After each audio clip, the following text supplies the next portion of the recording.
For 300 years, humanity had lived among the stars as a forgotten species. The great powers of the galaxy looked at Earth and its small collection of colonies the way a lion might look at an ant. There was no fear, no respect, and certainly no concern. Humans were tolerated because they were harmless. They were allowed to exist because they posed no threat to anyone. The Galactic Concord was ruled by 12 ancient species who had mastered space travel long before humans learned to make fire. These elder races controlled vast empires spanning thousands of star systems. They commanded fleets numbering in the tens of thousands. Their technology was so advanced that human scientists could barely understand the basic principles behind it. And they had decided, centuries ago, that humanity would never amount to anything significant. Admiral John Carter had served in the United Earth Navy for 40 years. He was 62 years old, with gray hair and tired eyes that had seen too much. His entire career had been spent commanding what most humans privately called the show fleet. These were ships designed to look impressive during diplomatic visits and joint exercises with alien powers. They were meant to give the illusion that humanity had a real military presence in the galaxy. But everyone knew the truth. If any of the elder races decided to attack, humanity would fall within days.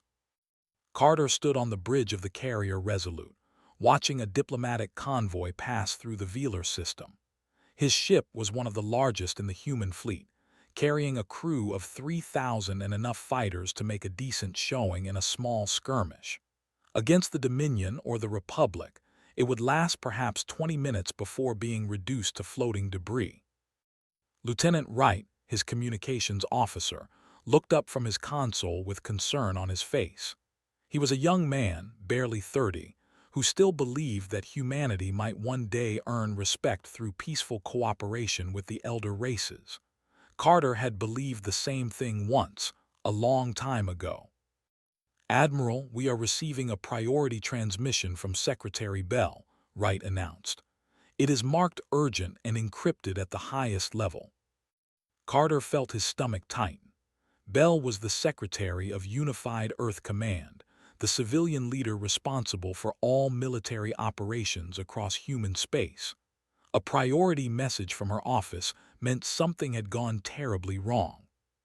He walked to his private quarters at the back of the bridge and closed the door behind him.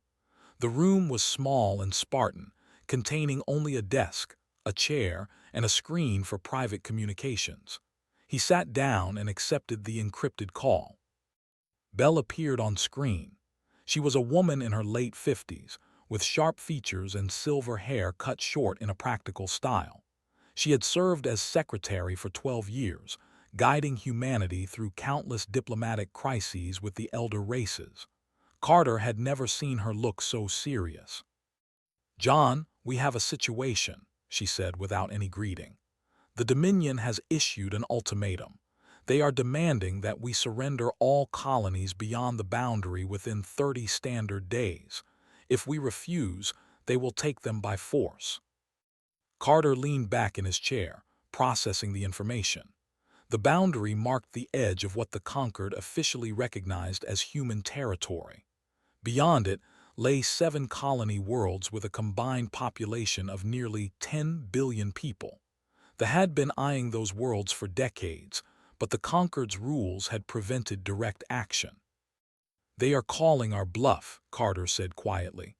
"They know the Concord will not intervene, and they think we cannot defend ourselves."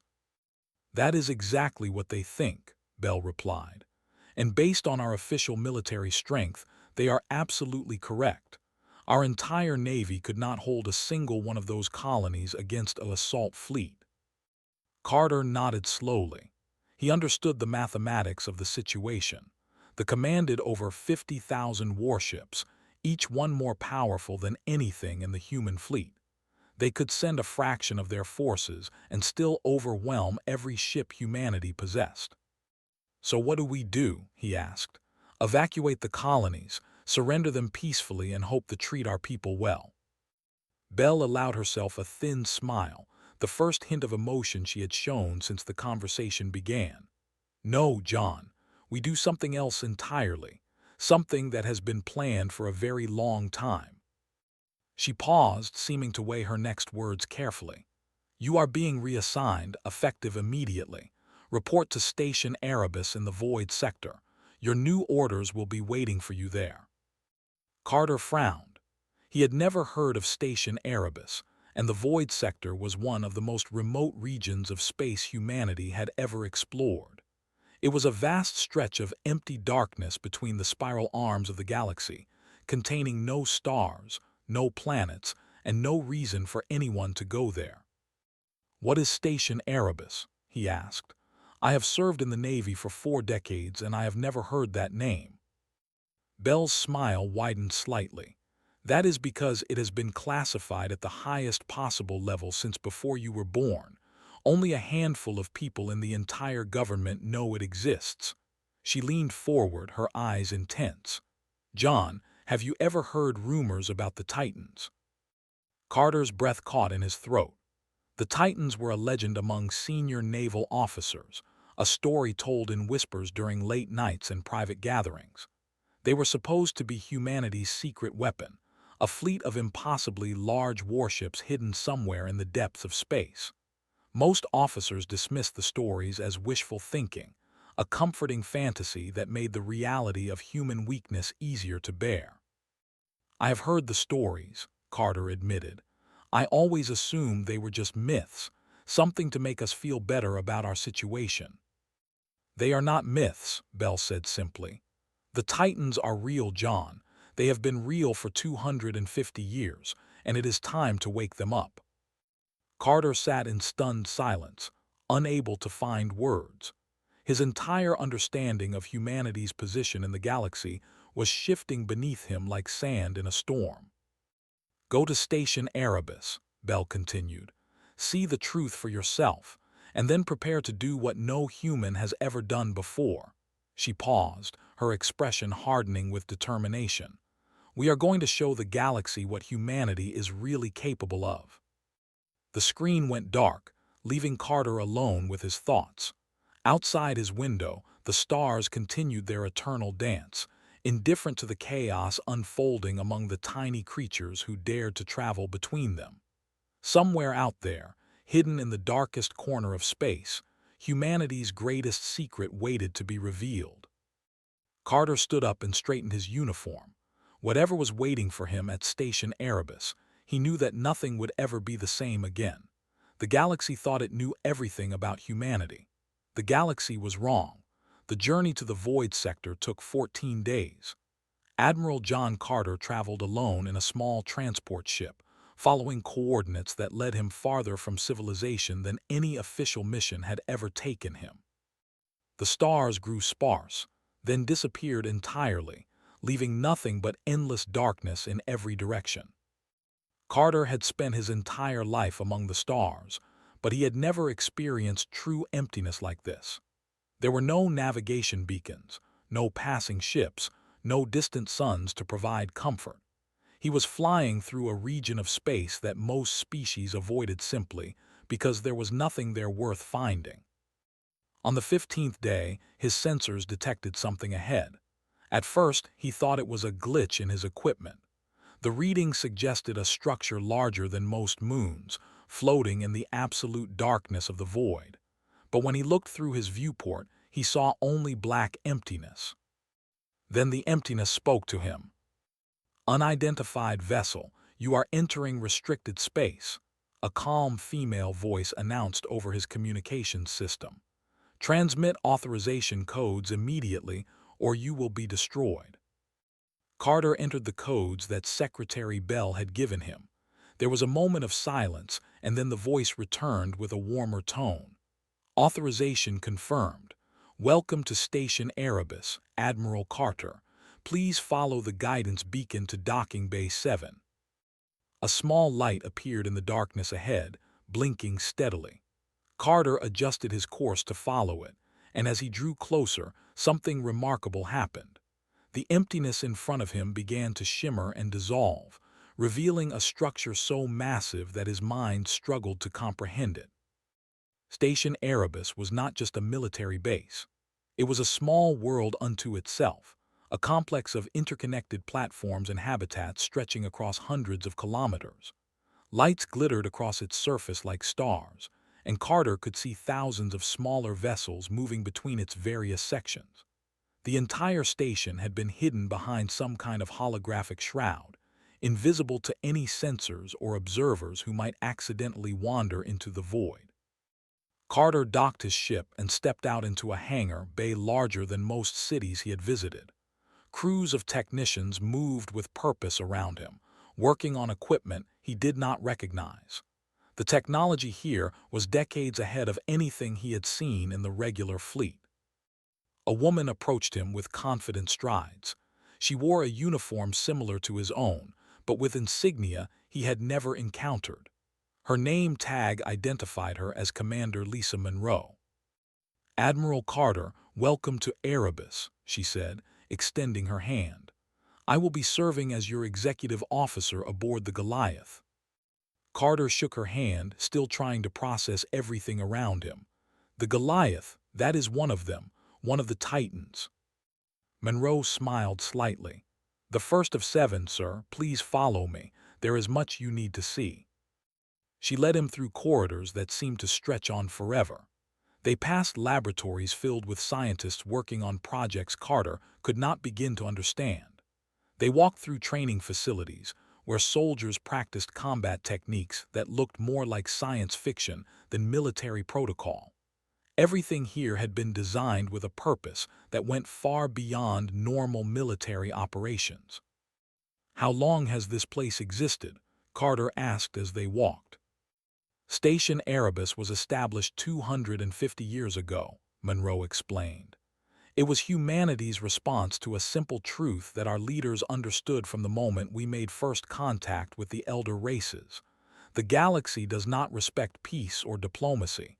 It respects power, and we had none." She stopped at a sealed door and entered a long code into the security panel. "Our ancestors realized that we could never compete with the elder races using conventional methods. Their fleets were too large, their technology too advanced, so they decided to think on a completely different scale." The door slid open, revealing an observation deck with a massive window looking out into the void. Carter stepped forward and felt his heart stop beating. Before him, suspended in the darkness like sleeping giants, were 7 warships unlike anything he had ever imagined. Each one was the size of a small planet, stretching across thousands of kilometers from bow to stern. Their hulls were covered with weapon systems that comprehension. Energy collectors the size of continents gathered power from sources Carter could not identify. Shield generators capable of withstanding forces that would crack worlds in half hummed quietly in standby mode. The Titans were real, and they were magnificent. "My God," Carter whispered, "how is this possible?" Monroe joined him at the window, her voice filled with quiet pride. Every budget discrepancy in the United Earth government for the past 2.5 centuries fed into this project. Every missing shipment of rare minerals came here. Every scientist who supposedly retired early actually came to work at Erebus. Millions of people across multiple generations dedicated their lives to building these ships in absolute secrecy. Carter stared at the impossible fleet, trying to calculate the resources required to create such monsters. "The Concord monitors all major construction projects. How did we hide this from their sensors?" "The void sector is dead space," Monroe replied. "No stars, no planets, nothing of value. The elder races have never bothered to explore it. We built our own infrastructure from scratch, using materials harvested from rogue asteroids and transported in small shipments that never attracted attention. It took centuries, but we did it." She handed him a data pad containing the specifications for the lead ship, the Goliath. Carter read through the information with growing amazement. The vessel carried enough firepower to glass entire continents from orbit. Its shields could withstand the concentrated fire of 1,000 conventional warships. Its crew numbered over 2 million, recruited from every nation on Earth under cover of various civilian programs. "To think they are dealing with a primitive species," Monroe said. They think they can threaten our colonies without consequence. They have no idea what is coming." Carter looked up from the data pad, meeting her eyes. "Why now? Why reveal the Titans after keeping them secret for so long?" "Because the moment has finally come," Monroe replied. "Humanity has been waiting for this day for 300 years. We smiled at the elder races and pretended to be weak. We endured their contempt and their mockery. We let them believe we were nothing. And all that time, we were preparing for the day when someone would finally push us too far." She gestured toward the massive ships floating silently in the void. "They made their choice. Now they will face the consequences. Signal all vessels, Admiral. Begin launch preparations." Her voice hardened with resolve. "It is time the galaxy learned the truth about humanity." Carter looked at the Titans one more time, feeling a strange mixture of fear and hope rising in his chest. Humanity had been hiding in the shadows for 3 centuries. Now the shadows were about to fight back. Grand Admiral of the Dominion stood on the command bridge of his flagship, the Crushing Tide. His compound eyes surveyed the tactical display with satisfaction as his armada dropped out of faster-than-light travel at the edge of the system. 12,000 warships followed his command, each one a weapon of destruction that had conquered dozens of worlds across the galaxy. The planet below was called New Haven, home to 3 billion humans who would soon learn the meaning of supremacy. The colony had been established 80 years ago on a world rich in rare minerals and fertile land.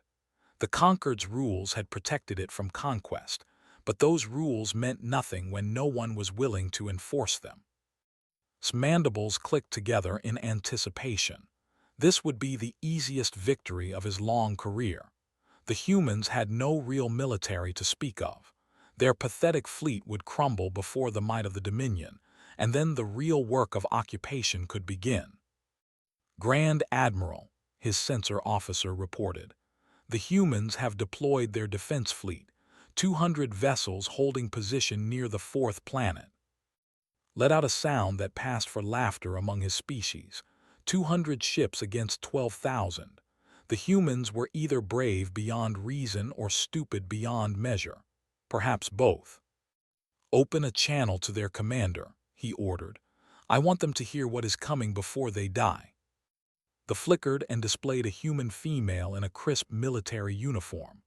Her face was calm, almost serene, as if she was not staring at the largest invasion fleet ever assembled against her species. She identified herself as Admiral Victoria Lane, commander of Earth's 7th Fleet. "Grand Admiral," she said in a pleasant voice, "you have entered human space with hostile intent. I am offering you one opportunity to withdraw your forces peacefully. I suggest you take it." The bridge erupted in chittering laughter from every officer present. Leaned forward in his command chair, his massive body casting shadows across the floor. "You threaten me, human?" he asked with amusement. "You stand with 200 ships against 12,000 and you dare to offer me terms. Your arrogance is remarkable, even for your pathetic species." Admiral Lane smiled, and something about that smile made confidence waver for just a moment. It was the smile of someone who knew a secret, someone who held cards that had not yet been revealed. "Who said anything about 200 ships?" she asked softly. Behind the human fleet, space itself began to tear apart. 7 massive rifts opened in the fabric of reality, each one larger than a gas giant, blazing with energies that made sensors scream warnings. And through those rifts came something that the Grand Admiral's mind refused to accept. The Titans emerged from the void. The first ship alone was larger than any moon had ever conquered. It stretched across thousands of kilometers, blocking out the stars behind it like a rising wall of metal and destruction. Its hull bristled with weapons systems that radiated power signatures his equipment could not measure. And behind it came 6 more, each one equally massive, equally impossible, equally terrifying. Sensor officer made a sound that no warrior should ever make. It was a scream of pure primal fear, torn from his throat by the sight of something his instincts recognized as an absolute predator. "Grand Admiral," the officer said in a shaking voice, "those vessels are planet-sized. Our sensors cannot calculate their weapon systems. We have nothing that can even scratch their shields." The entire bridge fell silent. 12,000 ships that had seemed so overwhelming moments ago now looked like insects floating before gods. The Armada, the pride of the Dominion, was suddenly and completely insignificant. Admiral Lane's face vanished from the screen, replaced by a human male with gray hair and calm eyes. He wore an admiral's uniform with insignia that did not recognize. "Grand Admiral," the human said, "I am John Carter of the United Earth Titan Fleet. You have 30 seconds to order a complete withdrawal from this system. If your ships remain after that time, we will demonstrate exactly why humanity should never have been underestimated." Stared at the screen, then at the impossible ships that now dominated the tactical display. His entire understanding of the galaxy was crumbling around him. For 300 years, they had dismissed humans as weaklings. For 300 years, they had mocked and threatened and bullied this seemingly helpless species. And all that time, humanity had been building these monsters in secret. "Grand Admiral," his tactical officer said urgently, "what are your orders?" Watched as the lead Titan's weapon systems began to glow with building energy. Each cannon on that ship was larger than his entire flagship. A single shot would vaporize hundreds of his vessels instantly. His fleet, his career, his very life hung on the decision he made in the next few seconds. He had been a warrior for over a century. He had conquered worlds and crushed rebellions without mercy, but he was not a fool. Fighting these ships would not be war, it would be suicide. "All vessels," he ordered, his voice hollow and defeated. "Full retreat, immediately. Do not stop until we have cleared human space entirely." The Armada turned and fled. 12,000 warships that had come to conquer instead ran like frightened animals from a predator they could not hope to match. In the space of minutes, the greatest invasion force the Dominion had ever assembled against a single species scattered into faster-than-light travel, desperate to escape the terrible shadow of humanity's secret fleet. On the bridge of the Goliath, Commander Lisa Monroe watched the enemy retreat with quiet satisfaction. Around her, 2 million crew members began to cheer, celebrating a victory won without firing a single shot. Admiral Carter remained silent, his eyes fixed on the fleeing ships. He understood that this moment would change everything. Word of what happened here would spread across the galaxy within hours. Every species that had ever looked down on humanity would soon learn the truth. The news of the retreat spread across the galaxy like wildfire burning through dry grass. Within hours, every major news network was broadcasting footage captured by the fleeing Armada. The images showed ships that belief, vessels so large that they made the mightiest warships of the elder races look like toys. Billions of beings across thousands of worlds watched in stunned silence as their understanding of galactic power shifted forever. The Galactic Concord called an emergency session within 2 days of the incident.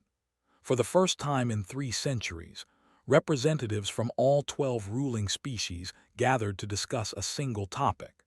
The Great Council chamber on the neutral world of Nexus Prime was filled to capacity, as ambassadors and officials took their seats with expressions of shock and concern. High Counselor of the Republic called the assembly to order. His bioluminescent skin flickered with agitation as he addressed the gathered representatives. They were one of the oldest and most powerful species in the Concord, known for their calm diplomacy and measured responses. Today showed neither quality. "The humans have deceived us all," he declared, his voice echoing through the chamber. "For 300 years they pretended to be weak and harmless. They allowed us to believe they posed no threat to anyone. And all that time, they were building weapons capable of destroying entire civilizations. This deception cannot be tolerated. This threat must be addressed." Murmurs of agreement rippled through the assembly. The representatives stood and demanded immediate sanctions against humanity. The Empire called for the formation of a joint military force to neutralize the Titan fleet. Even species that had traditionally been friendly toward humans expressed concerns about the sudden shift in power. Ambassador Gary stood alone at the human delegation's podium, facing the fury of 12 species without flinching. He was a patient man who had spent 30 years navigating the complex world of galactic politics. He had smiled through countless insults and swallowed his pride through endless mockery. He had represented humanity faithfully, even when the conquered treated his species with open contempt. Today, he did not have to smile anymore. "We deceived no one," said, his voice carrying clearly through the chamber. "We simply chose not to reveal our full capabilities to species that treated us as inferiors. The conquered dismissed humanity as irrelevant from the moment we made first contact. You allowed them to threaten our colonies without intervention. You expected us to accept our destruction quietly because you believed we had no other choice." Skin flickered more rapidly. "You have upset the balance of power that has maintained peace in this galaxy for thousands of years. Your Titans threaten everyone." "Our Titans have never fired a shot in anger," replied calmly. "They exist because humanity refused to accept extinction as an option. For 300 years, we smiled and nodded while your species carved up the galaxy. We watched as you claimed the best worlds and the richest resources. We accepted our place at the bottom of the hierarchy because we had no power to do otherwise." He paused, looking around the chamber at the assembled representatives. "You gave us no choice but to build our strength in secret. Every time we tried to expand peacefully, we were blocked. Every time we asked for protection, we were ignored. Every time we sought equality, we were laughed at. So we stopped asking. We stopped hoping that the conquered would treat us fairly. And we started preparing for the day when someone would finally push us too far." The representative slammed his armored fist against his console. "You cannot justify building weapons of such destruction. The conquered will not accept this threat to galactic stability." Turned to face him directly. "You sent 12,000 warships to conquer our colonies and enslave our people. You declared your intention to take everything we have built through centuries of hard work and sacrifice. And now you lecture us about threats to stability." He activated a holographic display that showed the 7 Titan-class vessels now positioned at strategic points throughout human space. The images were clear and detailed, giving every representative a good look at the weapons that had humiliated the Dominion. "These ships will never be used for conquest," continued. "Humanity has no interest in building an empire or dominating other species. We only want what we have always wanted: the right to live in peace, the right to develop our worlds without interference, the right to be treated as equals rather than prey." He looked around the chamber once more, meeting the eyes of representatives who had spent centuries dismissing his species as worthless.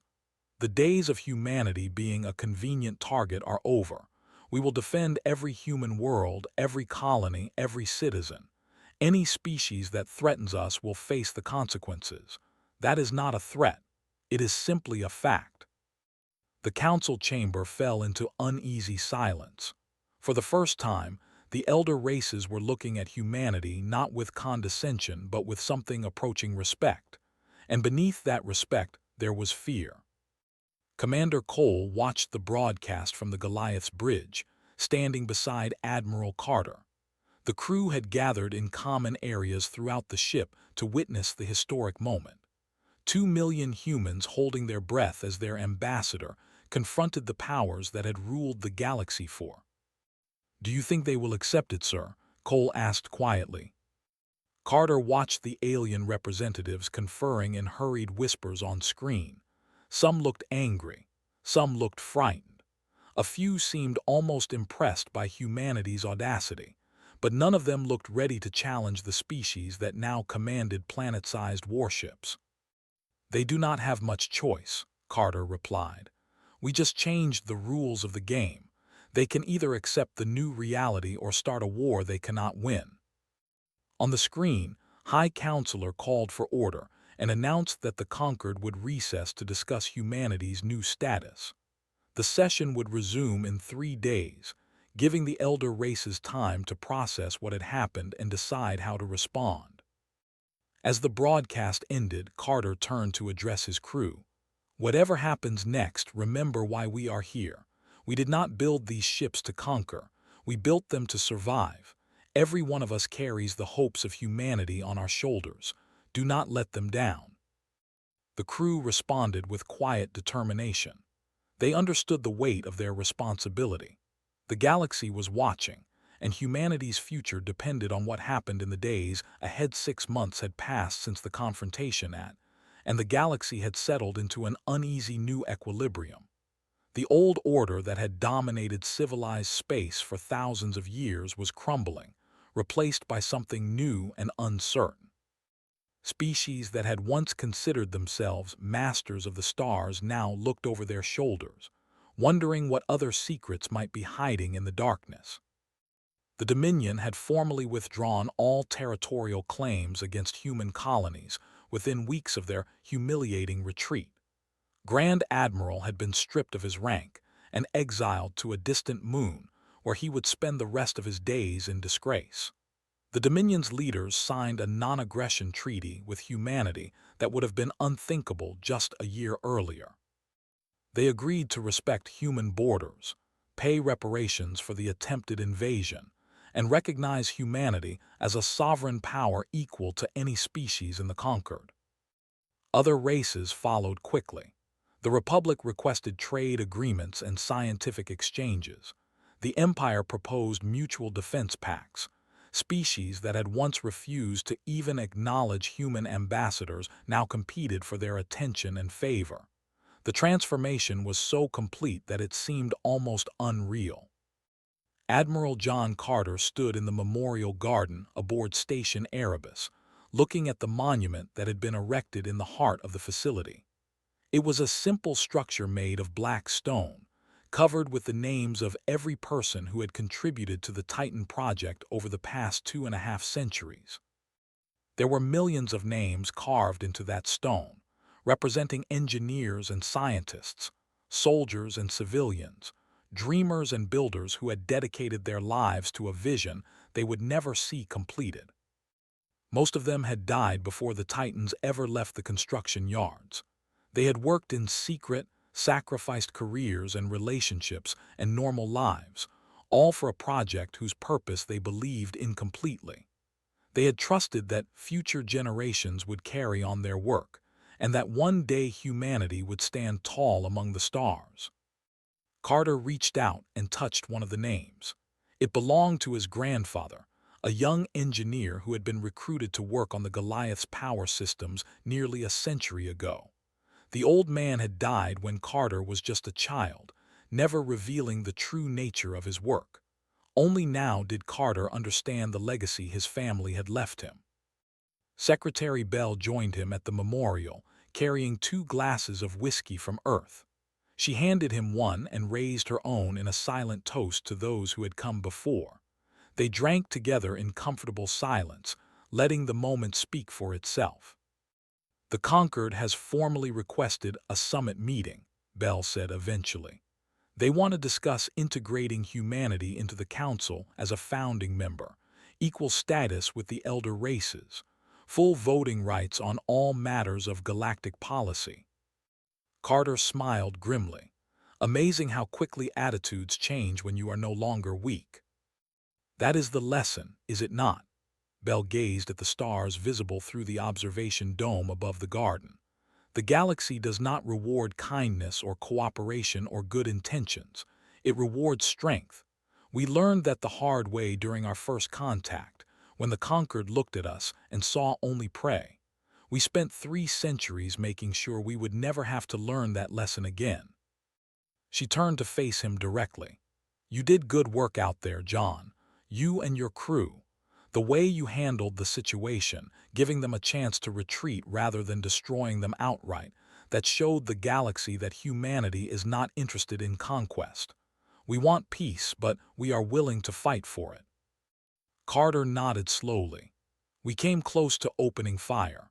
When hesitated when it looked like he might try something desperate, Commander Monroe had the weapons primed and ready. If he had given the order to attack, we would have ended them in seconds." "But you did not," Bell replied. "That restraint matters. It shows the other species that we can be trusted with the power we possess." On the Goliath's bridge, Commander Lisa Monroe received a transmission from Earth. The United Nations had voted overwhelmingly to approve the construction of 12 additional Titan-class vessels. The project would take decades to complete, drawing resources from every nation on the planet, but the decision had been unanimous. Humanity would never again rely on just 7 ships to guarantee its survival. Monroe relayed the news to the crew through the ship's communication system. 2 million men and women from every country on Earth, serving together aboard a vessel that had once seemed like an impossible dream. They cheered not for conquest or domination, but for security, for the knowledge that their children and would grow up in a galaxy where humanity could not be bullied or threatened or pushed around. In the medical bay, Dr. Stephen Grant treated a young ensign who had injured himself during a training exercise. The boy was barely 20 years old, part of the new generation that had grown up knowing nothing of the days when humanity cowered before the elder races. "Do you think there will be more fighting, Doctor?" the ensign asked as Grant bandaged his arm. Grant thought about the question carefully before answering. "I hope not. The whole point of building these ships was to prevent fighting, not to start it. But the galaxy is a dangerous place. There will always be someone who thinks they can take what we have built. Our job is to make sure they know better." The ensign nodded, his young face serious. "My grandmother worked on the shield generators for this ship. She died before I was born, but my father told me she believed humanity was destined for greatness. She said we just needed time to prove it." Grant smiled gently. "It sounds like she was a wise woman. I think she would be proud of what her work helped create." Aboard the Goliath's observation deck, Admiral Carter stood alone, watching the stars spread out before him like an infinite canvas of light. The galaxy was vast and full of wonders he had never seen and challenges he could not imagine. But for the first time in 300 years, humanity would face those challenges as equals rather than servants. The Titans held their silent vigil around human space, 7 impossible ships standing guard over everything humanity had built. They were proof that even the smallest species could rise to greatness if they refused to give up. They were a promise that the future would be different from the past.